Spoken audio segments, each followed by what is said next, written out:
आज का ये जलसा इंतखाबी जलसा है। जैसे कि हम सब जानते हैं, पार्लिमानी इंतखाबात का ऐलान हो चुका है और इंतखाबी सरगर्मियां जोरों शोरों पर है और तमाम तर उम्मीदवार जद्दोजहद कर रहे हैं, इस बात की कोशिश कर रहे हैं कि वो अपनी बात को आवाम तक पहुंचाए। इसी जीवन में आज बेगलुरु का पुष्पे नगर चौराहे पर इंतखाबी जलसे आप का इनेकाद किया गया और मैं आप सबसे मुखातिब हूँ। मुझे आप सबके सामने कहने का मौका मिला, मैं अपनी चंद बातों को आपके सामने रखना चाहता हूँ। मुझे मुख्तसर सा वक्त मिला है और इस वक्त में मैं अपनी चुनिंदा बातों को आपके सामने रखना चाहता हूँ। हमने देखा हिंदुस्तान आजाद हुए 70 साल हो चुके हैं, लेकिन आजादी के बाद आज तक मुसलमान गुलामी में मुब्तला है और गुलामी कर रहा है। कभी कांग्रेस की गुलामी, कभी बीजेपी की गुलामी, तो कभी हमारे समाज के ठेकेदारों की गुलामी। 2014 हिंदुस्तान में फिरकापरस्त जमात, फिरकापरस्त ताकत बीजेपी इक़्तिदार में आई। वज़ीर आज़म नरेंद्र मोदी ने कहा कि सबका साथ सबका विकास, लेकिन हमने देखा कि सबका साथ और सबका विनाश उन्होंने किया है। जब से ये फिरकापरस्त ताकत इक़्तिदार में आई है, तब से मुसलमानों पर और इस्लाम पर हमले किए जा रहे हैं, हमारी शरीयत में मुदाखिलत की जा रही है, हमारे शरीय कानून को बदलने की कोशिश की जा रही है, ट्रिपल तलाक कायदा लागू किया जाता है और ये अपने आप को सेक्युलर कहने वाले, अपने आप को मुसलमानों का हमदर्द कहने वाले, हमदर्दी इकट्ठा करने वाले और अपने आप को मुसलमानों का साथी कहने वाले ये कांग्रेसी और ये आदर्शवादी और ये इनके आका अशोक चौहान, मैं इनसे पूछना चाहता हूँ, जब संसद में ट्रिपल तलाक पर जब बिल पास किया जा रहा था तब आप क्या कर रहे थे? तब आपकी खामोशी, आप क्यों चुप हो गए थे? तब आप आवाज क्यों, आपने ट्रिपल तलाक पर आवाज क्यों बुलंद नहीं की? जब उलमा इकराम ने आपसे सवाल पूछा तब भी आप चुप रहे, जब शरीयत पर हमला किया जा रहा था तब भी आप चुप रहे और आने वाले दिनों में मैं इस बात की गारंटी देता हूं कि आने वाले दिनों में भी आप चुप रहेंगे, क्योंकि आपको मुसलमानों से कोई हमदर्दी नहीं, आपको तो मुसलमानों में सिर्फ वोट चाहिए, आपको मुस्लिम लीडरशिप नहीं चाहिए,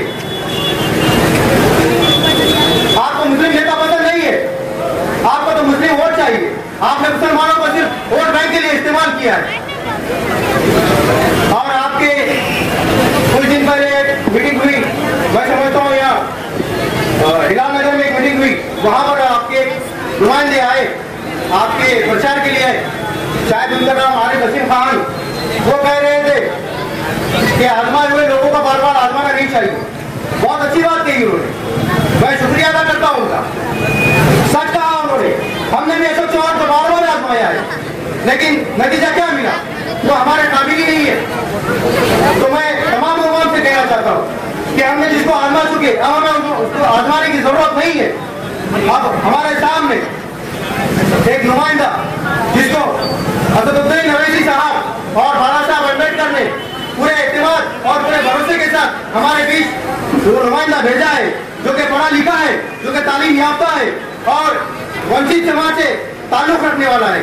मैं सबसे पहले आप लोगों को बताना चाहता हूँ कि वंचित बहुजन आघाड़ी का आगाज क्यों हुआ, क्योंकि जितने भी समाज, चाहे एससी हो, एसटी हो, एबीसी, ओबीसी हो, दलित समाज हो या मुस्लिम समाज हो, ये तमाम फिरकापरस्त ताकतों ने और ये कांग्रेस ने इनको वंचित रखा है, हुकूक से वंचित रखा है, इक़्तिदार से वंचित रखा है। जो हुकूक हम तक पहुंचने चाहिए थे वो हम तक नहीं पहुंचा है, उससे हमको उन्होंने वंचित रखा है, महरूम रखा है। इसीलिए आज ये तमाम समाजों को एक जगह आकर एक ताकत बनकर सामने आने की नौबत आई है और इसीलिए आज ये वंचित आघाड़ी का आगाज हुआ है। और इसलिए आप लोगों की आंखों में खटकता है, आप जाके कहते हो, दलित समाज में जाके कहते हो, मैंने सुना है कि अशोक चौहान दलित समाज में, दलित बस्तियों में घूम रहे हैं और कह रहे हैं कि हमने वंचित आघाड़ी को हमने ऑफर किया था कि हम आपको 8 सीट देंगे। अरे आप ये तो कह रहे हो कि आप 8 सीट देंगे, लेकिन आप ये नहीं कह रहे हो कि वंचित आघाड़ी ने भी आपके सामने मुतालबा किया था कि ये आरएसएस पर बैन लगाई जाए। इस पर आपने क्या कहा? आपका क्या जवाब था? अरे आप कुछ नहीं कर सकते। और मैं अपनी तमाम आवाम से कहना चाहता हूँ ये अशोक चौहान हो या कांग्रेस ही हो, ये बीजेपी के नुमाइंदे हैं, ये बीजेपी के गुलाम हैं। इनके अशोक नांदेड़ की अवाम ने भास्कर राव पाटिल खग्गावकर को नांदेड़ से खासदार बनाकर पार्लियामेंट में पहुंचाया, किस बिना में पहुंचाया कि वो कांग्रेस के नुमाइंदे हैं। आखिर में कहाँ गए वो? आज कहाँ है? बीजेपी में है। अजय सिंह किशन को महापौर बनाया, दिलीप तनगुर्ते को वहां की अवाम ने अपना नुमाइंदा बनाया, बंदे में पहुंचाया। लेकिन आज वो लोग कहाँ है? जब इनको कांग्रेस बीजेपी में ही जाना है तो फिर हम इनको वोट क्यों दें? ये वैसे भी बीजेपी के गुलाम है, बीजेपी के नुमाइंदे हैं। मुसलमानों को मोहम्मद सिंह के नाम पर इकट्ठा भीड़ जमा करके मारा जाता है और ये आवाज नहीं उठाते, ये पार्लियामेंट में आवाज नहीं उठाते, ये संसदों में आवाज नहीं उठाते, ये असेंबली में आवाज नहीं उठाते। कभी लॉ जिहाद के नाम पे मारा जाता है तो कभी गौ रक्षा के नाम पे मारा जाता है।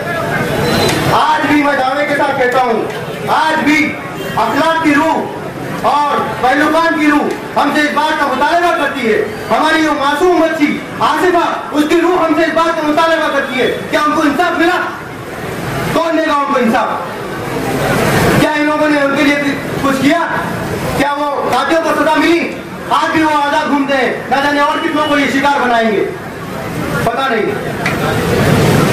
इसलिए आज नौबत आई है वंचित आघाड़ी को मैदान में आने की।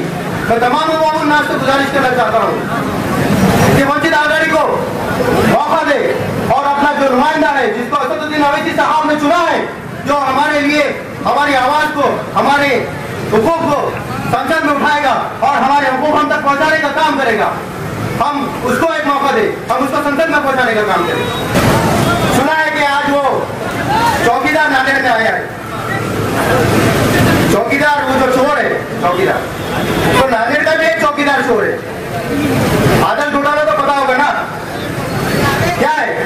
जिसका हक जिसको मिलना चाहिए था उसने उसको हक नहीं दिया, उसका हक का उसने हक दबाया, तो वो भी तो चोर हुआ, वो भी तो अपने आप को नांदेड़ का चौकीदार कहता है। फिर हम उसको मौका देंगे?